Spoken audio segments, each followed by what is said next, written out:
Second lesson.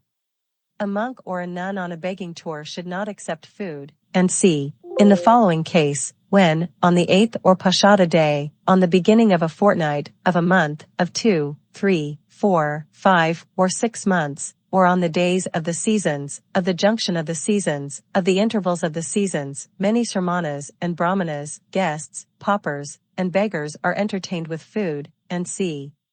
Out of 1 or 2 or 3 or 4 vessels, pots, baskets, or heaps of food, such like food which has been prepared by the giver, and c. All down to, not tasted of, is impure and unacceptable.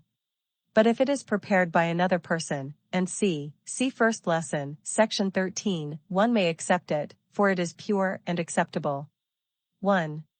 A monk or a nun on a begging tour may accept food, and c. From unblamed, uncensured families, to wit, noble families, distinguished families, royal families, families belonging to the line of Ikshvaku, of Hari, cowherds families, Vaishya families, barbers' families, carpenters' families, Thakurs' families, weavers' families, for such food, and c. is pure and acceptable.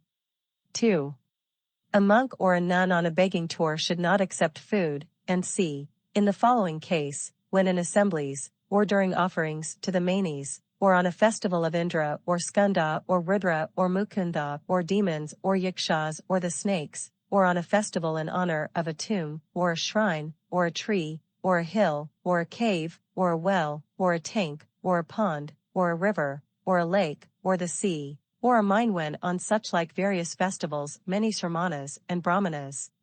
Page 93. Guests, paupers, and beggars are entertained with food, and c. all as in section 1, down to, acceptable. 3.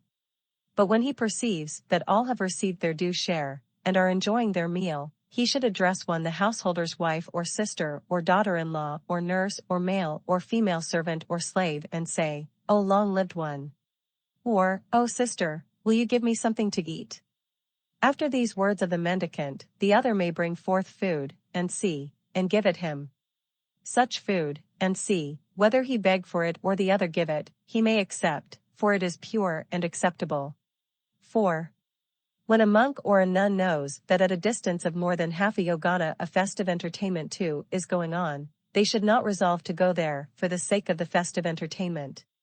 5.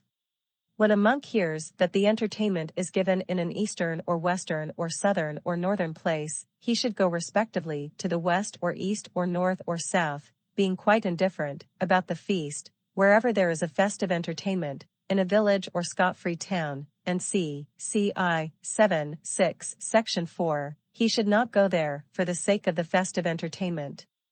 The Kevalan assigns as the reason for this precept, that if the monk eats food, and c. which has been given him on such an occasion, he will incur the sin of one. Page 94. Who uses what one has been prepared for him, or is mixed up with living beings, or has been bought or stolen or taken, though it was not to be taken, nor was it given, but taken by force. 6.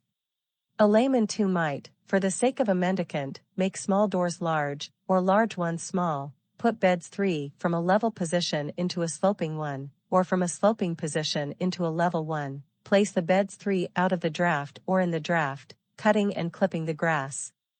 Outside or within the upasraya, spread a couch for him, thinking that this mendicant is without means for a bed 3. Therefore should a well-controlled Nirgrantha not resolve to go to any festival which is preceded or followed by a feast. This certainly is the whole duty, and see end of lesson I. Thus I say. 7. Footnotes. 93:1 Pavam Eva Aloega, he should first look at him or her, and then say. 93:2 Samkati, somewhere explained Odhanapaka, cooking of rice. In the commentary, the following etymology is given, Samkandiant Varadhyant Pranino Yatra sa Samkati. But the Gujarati commentator explains it, Gayamgana Gan Namidiya Hara Kelviva Bana. 94:1 This stands for Ahakamya and Adasiya, pure and impure food prepared for a mendicant. 94:2 Asamgi, the uncontrolled one, it denotes a layman or a householder. 94:3 Sega equals Saya, bed, but the scholiast explains it by the sati, dwelling, lodging.